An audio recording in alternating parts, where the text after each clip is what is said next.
नमः शिवाय। प्रिय श्रोताओं, धर्म कर्म ज्ञान आलोक चैनल पर आपका हार्दिक स्वागत है। सिया राम मैं सब जग जानी, करहूं प्रणाम जोरी जुग पानी।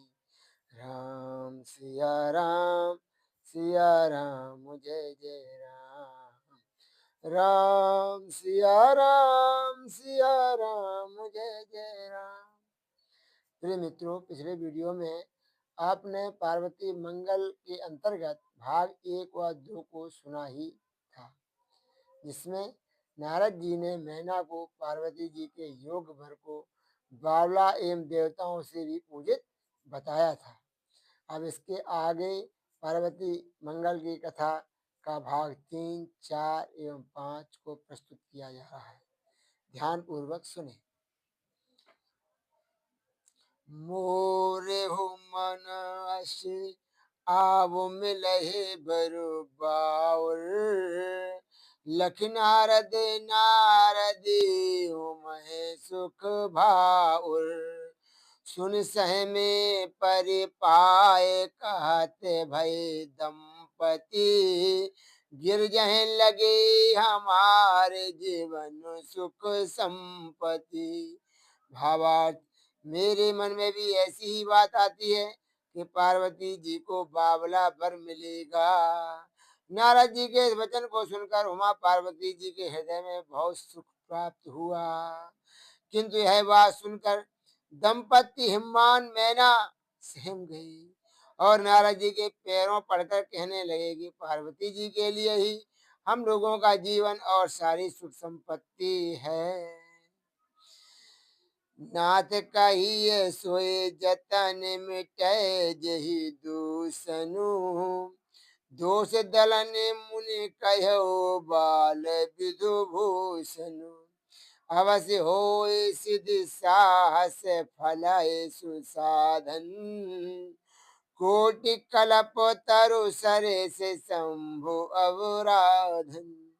भावार्थ तथा हे नाथ, वह उपाय बतलाइए जिससे पार्वती जी के इस भाग दोष का नाश हो, जिसके कारण उसे पागल पथ मिलने को ही है।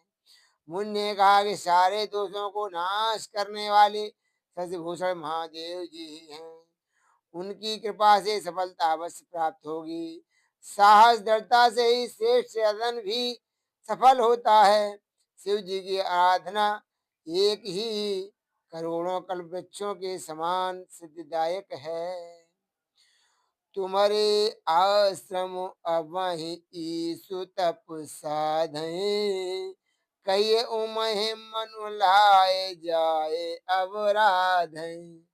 कई उपाय दंपतहि मुदित मुनिवर गए, अत स्नेह पितु मातु उमहि सिखवत भई।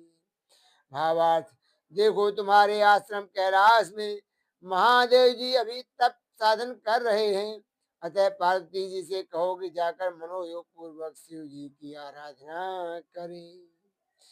दंपति हिमान मैना को यह उपाय बतलाकर मुनिश्रेष्ठ नारद जी आनंद पूर्वक चले गए और माता पिता ने अत्यंत स्नेह से पार्वती जी को सज समाज गिरिराज दीन सब गिर जहे, बदत जननी जगदीश जुबती जन सिर जही।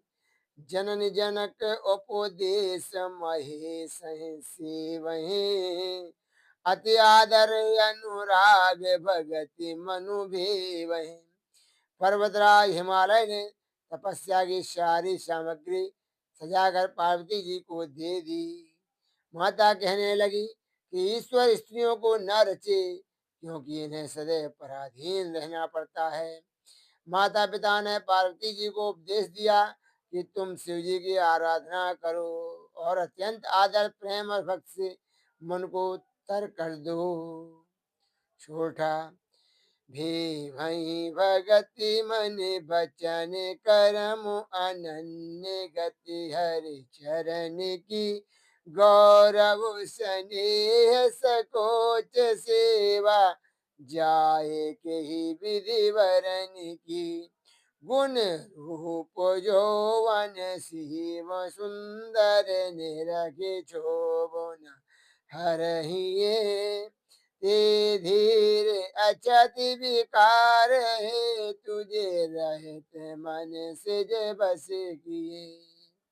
यही है छोटा नंबर 3 या भाग 3 का भावार्थ। भक्त के द्वारा मन को सरस बना दो। मनसा वाचा कर्मणा पार्थी जी के एकमात्र श्री महादेव जी के ही चरणों का आश्रय था। उनके गौरव स्नेह शील संकोच और सेवा का वर्णन किस प्रकार किया सकता है। पार्वती जी गुण रूप एवं यौवन की सीमा थी, किंतु ऐसी अनुपम सुंदरी को देखकर शिव जी के मन में तनिक भी क्षोभ नहीं हुआ। सच है, जो लोग विकार का धारण जो लोग विकार का कारण रहते हैं वे भी कामदेव को बस में किए रहते हैं, वे ही सच्चे धीर पुरुष हैं। देव देखि भल समाय मनोज बुलायो कहो करिय सुर काजु असाजु सज आयो वामुदेव सन काम बाम होए बरत्यो जग जय मद निधि रे फरु पायस फरु त्यो। भावार्थ। देवताओं ने अनुकूल अवसर देखकर कामदेव को बुलाया और कहा कि आप देवताओं का काम कीजिए। यह सुनकर कामदेव साज सजाकर आया। महादेव जी से कामदेव ने प्रतिकूल बर्ताव किया और जगत को जीत लेने के अभिमान से चूर होकर शिव जी का निरादर किया। उसी का फल उसने पाया, अर्थात वह नष्ट हो गया। रतिपतिहीन मलिन बिलोकी विसूरति नीलकंठ मृदुशील कृपामय मूरति आशुतोष परितोष कीन बर दीन हो शिवोदास तजिबास अनत गम कीन हूँ। भावार्थ। पतिहीना विधवा रति को मलिन और शोकाकुल देखकर मृदुल स्वभाव कृपामूर्ति आशुतोष भगवान नीलकंठ शिव जी ने प्रसन्न होकर उसे यह वर दिया। दुहा। अब ते रति तब नाथ कर हुई यही नाम अनंग बिनु बपु व्यापहि सवहि पुनि सुनु निज मिलन प्रसंग जब जद बंसु कृष्ण अवतारा हुई यही हरणी महाभय भारा जब जदुवंश कृष्ण अवतारा हुई यही हरणी महामही भारा कृष्ण तनई हुई यही पति तोरा वचन अन्यथा होए न मोरा कृष्ण तनय हुई यही पति तोरा वचन अन्यथा होए न मोरा। और फिर शिव जी उदासीन हो उस स्थान को छोड़ अन्यत्र चले गई। हुमाने है बस विकल देह सुधि बुद्धि गई कलप बेली बन बढ़त बिसमोहि मुझनु दई समाचार सब सखन जाए घर घर कही सुनत मातु पितु परिजन दारुण दुख दही। भावार्थ। पार्वती जी प्रेम बस व्याकुल हो गई। उनके शरीर की शुद्ध बुद्ध होश आवाज जाती रही। मानो वन में बढ़ती हुई कल्पलता को विषम पालने ने मार दिया हो। फिर सखियों ने घर घर जाकर सारे समाचार सुनाए और इस समाचार को सुनकर माता पिता एवं घर के लोग दारुण दुख में जलने लगी। जाय देखी अति प्रेम उमहि उर लावहि बिलपहि बाम विधातहि दोष लगावहि जो न होई मंगल मग सुरो विधि बाधक, तो अभिमत फल पावहि करि श्रम साधक। भावार्थ, वहां जाकर पार्वती जी को देख वे अत्यंत प्रेम से उन्हें हृदय लगाते हैं, विलाप करते हैं तथा बाम विधाता को दोष देते हैं। वे कहते हैं कि यदि देवता और विधाता शुभ मार्ग में बाधक न हो तो साधक लोग परिश्रम करके मनोवांछित फल पा सकते हैं।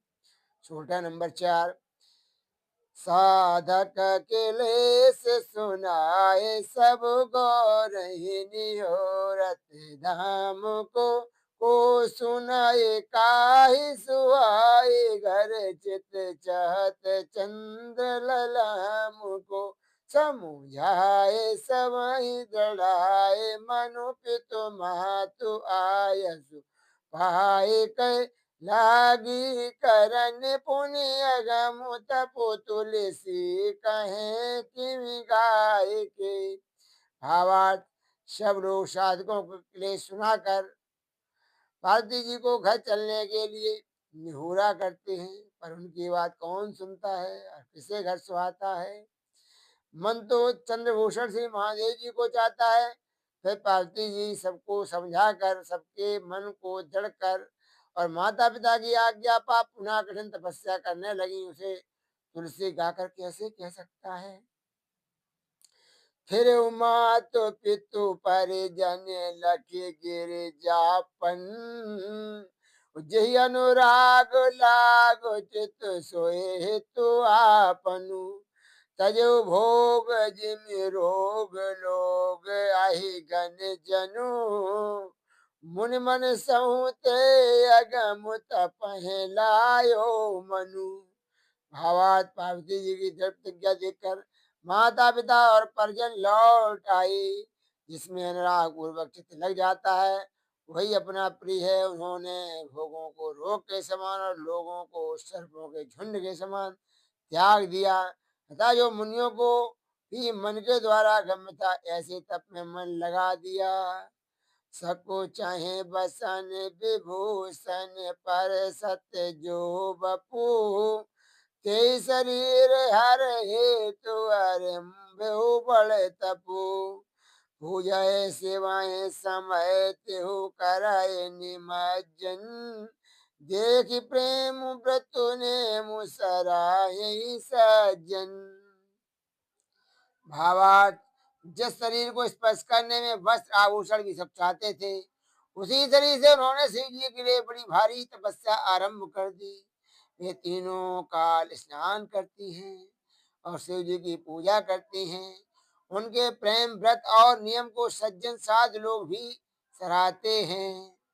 नींद न भूख पियास सरस निस बासरु, नैन नीरु मुख नाम पोलक तनु ही हरू, कंद मूल फल असन कभू जल पवन, सूखे बेल के पात कात दिन गवन। उनके लिए रात दिन बराबर हो गए हैं, न नींद है न भूख है अथवा न प्यास ही है। नेत्रों में आंसू भरे रहते हैं, मुख से शिव नाम उच्चारण होता रहता है, शरीर पुलकित रहता है और हृदय में शिव जी बसे रहते हैं। कभी कंद मूल फल का भोजन होता है, कभी जल और वायु पर ही निर्वाह होता है और कभी बेल के सूखे पत्ते खाकर ही दिन बिता दिए जाते हैं।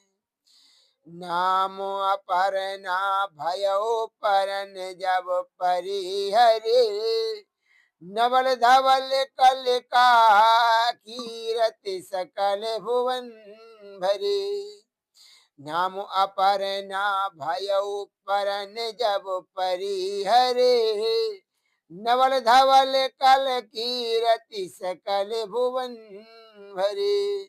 देख सराय गिर गए मुनिवर मुनि बहु, अस तप सोना नदी के कबहू काहू कहू। भावार्थ, जब पार्वती जी ने सूखे पत्तों का भी त्याग कर दिया तब उनका नाम अपर्णा पड़ा। उनकी नवीन निर्मल एवं मनोरम गीत से 14 भवन भर गए। पार्वती जी का तप देखकर बहुत से मुनिवर और मुनिजन उनकी सराहना करने लगे कि ऐसा तप कभी कहीं किसी ने नहीं देखा और ना तो सुना ही था। सोठा काहू न देखो कहीं यह तप जोग फल फल चारिका नहीं जान जाए न कहती चाहती काहि कुधर कुमारी का बटु बेस पे कन प्रेम पनु व्रत ने शशि से खर गए मन सही समर्प आप गिर जाए बचन मृदु बोलते भई। वे कहते हैं कि ऐसा तब किसी ने नहीं देखा। इस तप के योग फल क्या चार फल अर्थात धर्म अर्थ काम एवं मोक्ष कभी हो सकते हैं।